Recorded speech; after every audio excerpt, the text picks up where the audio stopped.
be having to tell niggas, nigga be back. I do this for fun. I just had to show y'all real quick. It's one of my hobbies. I watched you break some low. What's up, man? I'm glad you're in your man. I said, don't ever play with him. I got Oh, see, bro? Son, come on, bro. I got paid. But I know the real people, right? No, when I got paid, Hey, who paid you? I can't believe a stand-up dude during his time would suddenly say, I don't want to be here no more. I'm going to become a rat bastard.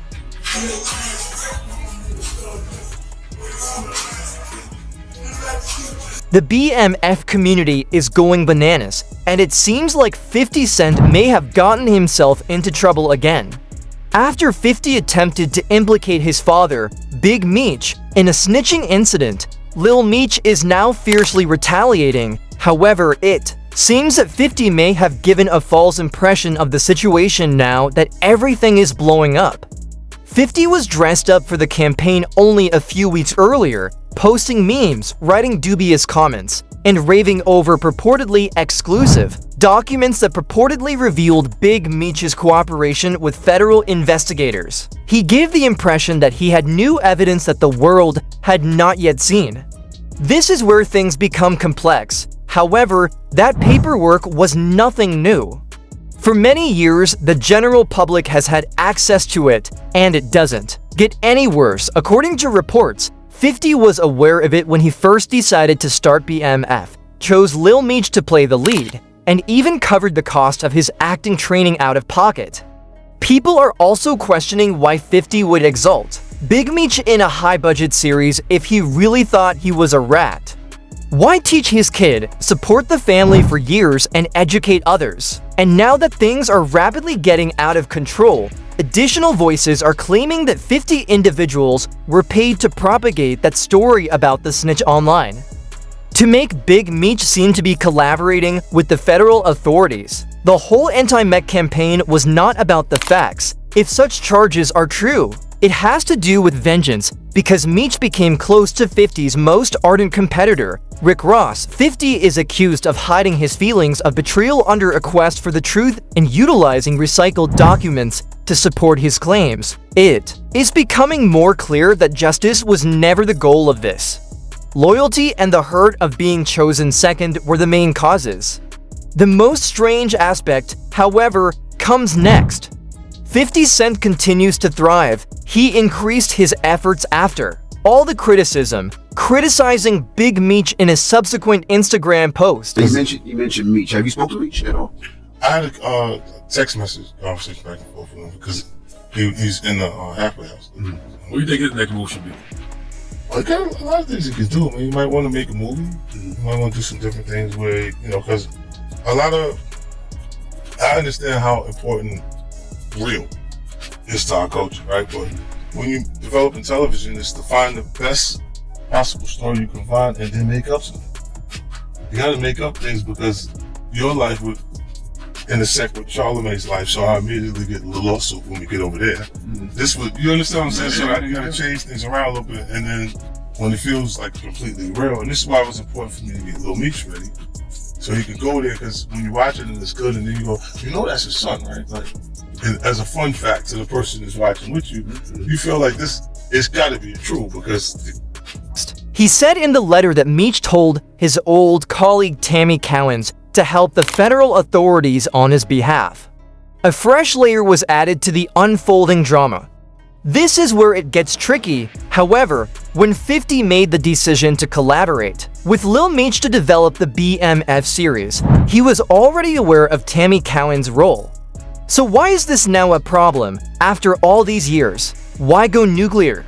Lil Meech has now responded with a categorical denial. He's cautioning that 50 must be held responsible for allegedly harming the BMF productivity as a whole in addition to insulting his father. This is no longer just a personal matter. He says his narcissistic outburst cost him opportunities with workers, entertainers, and crew. What plans does Lil Meech have for the future?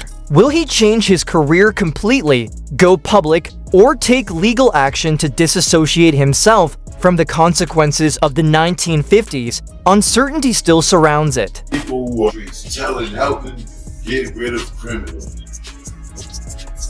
And now he's the bad guy. However, it's obvious that Lil Meech is tired of being silent. The most important issue of the day is whether or not 50 has been shown to be a hypocrite, or is the narrative incomplete? Is there a more profound explanation for his continued dissemination of the snitch story despite its apparent flaws? Fans believe that 50 was retreating, but he returned to the fray by making fresh charges and bringing Tammy Cowens back into the spotlight. To make matters worse, he made Lil Meech seem if he had never attended his own event by blacking out his face in several BMF promotional photos. This last action, in a way, validated it. Lil Meech has left BMF and is not expected to come back. 50 Cent didn't mince words when he made it apparent in a post. Listen to the words. Big Screech captioned the photo. "Sucker, you keep forgetting that you instructed Tammy Cowens to save time days before the letter was sent." Lil Meech posted a picture of himself with his father, Big Meech, in which he expressed his strong feelings. "I made sure to pray God to bring my father home to my family before I asked him for anything else," Lil Meech said in the article. They listened to what I asked for. Do you think Big Meech told on somebody to get out, snitched, did anything extra? No. Let me tell you why. Big Meech people with his public records.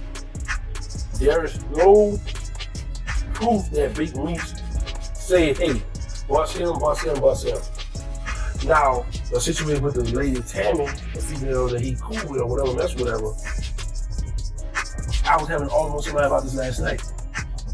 Now, if we go by prison rules and standards, Big Meech didn't sit down with the agents and say, hey, my bro, we don't settle boy up for me, so make sure y'all give me credit. So we couldn't make a move on him because his name not in the paperwork for saying, authorizing this. Now, what she did, what happened, the killers, the homies will be like, well, listen, bro, she your people, she did that with your name on it, so you gotta have her hit. You gotta either have her killed, or you gotta bring a move to her because she implicated your name, or the people got your name, your BMF, whatever, in this situation. You gotta handle this. So I was telling him, I said, bro, this is one of those situations where he had a ride or die. She jumped on, like, I'm gonna get him out of here by any means. And you know, I say now we can't just open and say this. You know, people be like, common sense. Well, man, we did have that talk. I don't know. So I don't think, I got my own situation. I don't really think that's for nobody else's situation anyway. But I do my content. But if you see, it's selective politics and it's selective who they're gonna call a rat or who they're not gonna call a rat in this industry. So we've been saying this since I've been home. But at the end of the day,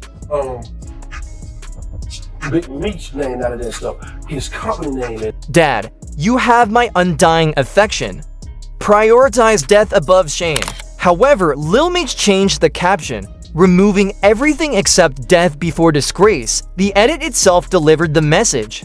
He is refusing to back down from his father in spite of the accusations of snitching that have been made against him. Let's return to 50's claim that Tammy Cowens was allegedly coerced by Big Meech to collaborate in order to get time reductions. Fans have good cause to question if 50 is really that repulsed by the purported collaboration. Why did he work with Tammy so closely? BMF was produced by 50's own Gunnet Film and Television, Inc., with Tammy Cowens recognized as a producer. She was involved from the start and helped bring the concept to life. So why was it okay at the time, given that she was purportedly linked to collaboration? I was still trying to find myself. My dad was calling me from jail every day. He was like, man, what you gonna do? Like, shit, I don't know. I always knew I wanted to be my own person. It's just hard, to live up to my dad's name. And he called me one day, he's like, man, they looking at Terrence Howard and Nipsey Hussle. And I don't know if you're gonna be able to play me, but you gotta go to acting class so you can get ready. So I met 50. 50 put me in acting classes for 2 years in LA. Invested in me, paid for the acting class. I had to go every day, two times a day, 5 days a week. In the morning, in the afternoon, come back home, study again, do the same thing the next day. Wow, that ball player. Yeah, but I put in the work though, and it showed me that 50 couldn't get me the job. I had to get myself the job. My dad couldn't get me the job. They would have hired somebody else that already had acting experience. I had no experience, so I was coming in. Fans are now accusing 50 Cent of hypocrisy based solely on this reason. Why? Does it suddenly matter now? Even if it is true that Big Meech took advantage of Tammy in order to get a sentence reduction? Remember how 50 constructed BMF on the foundation of Big Meech as connections deteriorated? He portrayed it as a tale worth recounting and a legacy deserving of respect. 50 openly expressed his affection for Big Meech after his release from jail in October by praising him and even enjoying the role of Lil Meech as his father. Why wait till now if Meech's past was a deal breaker? Why base a whole business on a name you're now attempting to discredit? Fans continue to ask that question, and 50 has yet to respond. Choke No Joke's recent remarks on his platform fueled the flames. He brought up the fact that 50 Cent had been openly praising Big Meech, the former head of a significant pharmaceutical business, for years.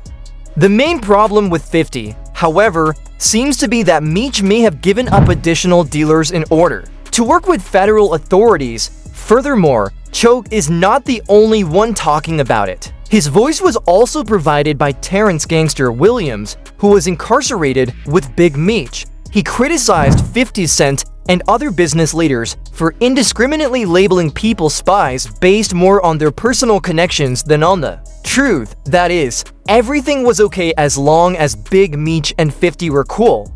Despite not being a rat, Meech managed to take a picture with 50's lifelong nemesis.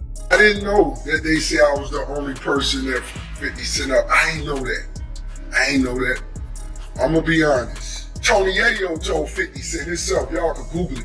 Tony Yayo said, I wouldn't do that if I was, cause Tony Yayo don't got no money. Come on, man, look at Tony Yayo and Auntie Murder. These facials. Oh, too skin ain't even right, boy. But look, 50. Well, I see you struggling making that G-Unit film studio out there in Louisiana where that cheapest land at. You thought you was gonna be able to do it. You thought you was gonna be able to get them loans and it ain't, what's wrong? What's taking so long? I know you want to make your mama one of them walking stars they put down there. How your mama make her a whole walking star. We get one of them Bel Air bottles to hold up on these. Because man, you heard what I just said? Skin bad, man. You see that Auntie Murder? Ain't never killed nothing. But that need a facial so bad when I be seeing them black hairs on them skin. Damn, boy, bad. And 50, stop, you left your left because of something they said happened to me. Don't leave Tony Yayo that. Come on, don't leave Louisiana. Don't quit like that, because you showed the picture of how you wanted it to look. We call it renderings. You had the renderings, then you try to go get them loans, and ain't nobody loan you that money. You ain't even built the G or the studio yet. That might be why when I stood next to Meech, your knees buckled. Your knees buckled. Put your back against the wall. You're pole hustling. 50, who own your masters? Who own your masters? I buy your masters. You better shut up. I will buy your masters. Rick Ross, the accusations of snitching came as a surprise. The change was not overlooked. Honestly, with all the potential 50 had for his kid, Lil Meech, there was an odd bond between Big Meech and Rick Ross. Tony Yayo even mentioned it in a recent Vlad TV interview. According to Yayo, Big Meech may have phoned 50 to arrange a welcome home performance if he had really required quick cash after returning home. However, he went directly to Ross instead. We will call it that. It seems that the core of the issue is not street rules but rather personal issues. 50 the present anti-snitching campaign seems to be less about morals and more about revenge, Why would 50 support Big Meech for years, create a full TV empire around his tail, and place his son in the spotlight if he had an issue with that paperwork? No calculations are being made, and supporters are beginning to share the story. Ultimately, it seems that 50 Cent used the story as a weapon when the relationship collapsed and only brought up the snitch allegations when it was opportune. It's easy to comprehend what 50 may have said. He was duped. 50 had given time, money, and opportunities to both father and son, but Rick Ross never did anything for the Flenory family, so Big Meech went to him. Furthermore, because the facts are obvious, it would have been a valid excuse to sever ties in and of itself. When no one else was looking for Lil Meech, 50 Cent handed him the chance of a lifetime. 50 Cent, let these people know you really admire me. You love my style, the way I dress, the money I get. And let them know that if you really could, you would put all this shit to the side to do business with me and work with me. It's the truth. I know it is. Because when you see me stand next to Big Meech, your knees buckle. Oh, my ops, friends is my ops, I'm my ops, all that fake talk. But when you see my brother DJ Khaled, you hug that boy and drool on his Amiri. You drool. When you see little bro Flow Rider, you pick that boy up by the waist and lift him up. Woo! And that's your way of saying, Rose, let's put it to the side. I'm really a good guy. And I get it, but it ain't time for that chat. Because when I see them, I don't hug them, I don't speak to them. They pole hustlers and need a facials. Back to the money. Look, I can't really show you all this at the request of Architectural Digest, but it's a difference between renderings and when it's really going down. Early on, even Lil Meech saw it. He just had a nickname when he first connected with 50, no actual objective, path, or direction. 50 chose to invest after seeing the possibilities. He didn't have to. He may have saved money by working with a professional actor. Rather, he trusted Lil Meech and even paid for 2 years of acting lessons to prepare him for the limelight. Lil Meech's whole professional path was altered by a single event. However, Lil Meech handled the bag improperly at some point. There are rumors that he spent a lot of money on designer clothing and pricey jewelry rather than investing or saving for the future. Chrome reportedly spent a significant portion of his BMF paycheck on jeans and iced out items. Lil Meech was recently reprimanded by Tony Yo for his arrogant behavior. Yeo said in a recent interview that Lil Meech was reaching out to well-known figures in the business, such Lil Baby, to solicit their financial assistance.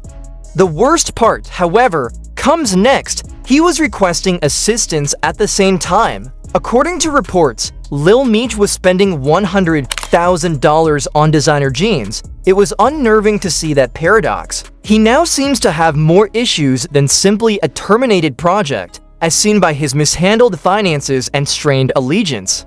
However, if you believed Rick Ross was done, you were mistaken. He returned with a brand new video in which he made fun of 50 Cent and said he was having issues behind the scenes. Ross continued after it. In addition, he said that 50 was acting hypocritically by pursuing Big Meech just because of their love relationship. However, Ross claims that others who have a strong connection with him, such as Floyd Mayweather and DJ Khaled, still find 50 to be acceptable. It is now officially acknowledged that the situation has become far worse than anybody had predicted. What began as animosity behind the scenes has developed into a bitter industry conflict. 50 Cent continues to propagate the notion of Big Meech snitching. In the center is Lil Meech, claiming to be faithful to 50 1 minute, then showing up with Ross the next. Ross then did what he does best, which is to further stoke the flames, sling shots, and even insinuate that he was aiming for music masters from the 1950s. The important questions still remain as we watch to see how 50 reacts to all of these insults and threats. Was 50 really driven by principle to expose Big Meech for allegedly taking part? Or did he overreact out of personal animosity? Why is Lil Meech acting this way? The BMF saga has taken yet another unpredictable turn, and insiders are now whispering that the fallout between Lil Meech and 50 Cent isn't just about accusations, it's about power, pride, and positioning. While 50 Cent has been on a social media offensive, framing the snitching narrative as a quest for truth, many industry observers believe this is more about leverage than loyalty. What's becoming clearer is that 50's public fallout with Lil Meech may have been brewing long before the Tammy Cowan's paperwork became public again. Sources close to the G-Unit production team hint that 50 grew increasingly frustrated with Lil Meech's attitude behind-the-scenes reports of lateness, lavish spending, and reluctance to promote BMF Season 3 began circulating months before this feud erupted online. In private circles, some even suggest that 50 felt Lil Meech was becoming ungrateful, perhaps emboldened by the attention and alliance with Rick Ross. It's no secret that Ross and 50 have been locked in a quiet battle for industry dominance, and Big Meech's casual alignment with Ross photographs, shout-outs, and whispers of a Ross-produced documentary may have struck a nerve with 50. From his perspective, this wasn't just betrayal, it was branding warfare, yet others argue that 50 was setting a stage long before these recent accusations. Pulling Tammy Cowan's into the spotlight now, despite her long-standing role in BMF's development, feels too conveniently timed. Fans are starting to view 50's maneuvers less as a moral stance and more as a strategic discrediting of those no longer on his payroll. At the same time, Lil Meech's reaction wasn't just emotional, it was calculated. By rebranding himself publicly, removing parts of his caption, and doubling down on death before disgrace, Lil Meech is tapping into a powerful loyalty-driven narrative that resonates deeply with BMF's original supporters. Meanwhile, Rick Ross seems to be seizing the moment, capitalizing on 50's public missteps by planting seeds of doubt and humor to his massive following. His recent jabs aren't just mockery, they're recruitment. He's signaling that the culture no longer needs 50 to carry the BMF legacy. Interestingly, behind the scenes, whispers of a Ross-led BMF spin-off possibly told from the perspective of Meech's associates in the South are beginning to gain traction. Could this be why 50 went nuclear now? If another platform is about to compete using the same street tale he once exclusively owned, it would explain his urgency to taint the legacy before it can be retold. What began as a familial loyalty story between 50 and the Flenorys has now evolved into a complex industry chess match, where public loyalty, private grievances, and brand control are clashing in real time, and with every new post, edited caption, or veiled threat, this BMF saga looks less like a scripted drama and more like a real-world empire in the midst of a branding civil war. The question isn't just who's telling the truth, it's who gets to tell the story first. Was that a power move on 50's part to cut him off, or did it backfire? Is Rick Ross really working on a play, or is he just trolling? Kindly leave your remarks in the space provided below. Every effort matters. Please click the like button, subscribe, and watch our next video if you want more objective analysis, in-depth discussions on drama, and unadulterated industry fire. This tale differs greatly from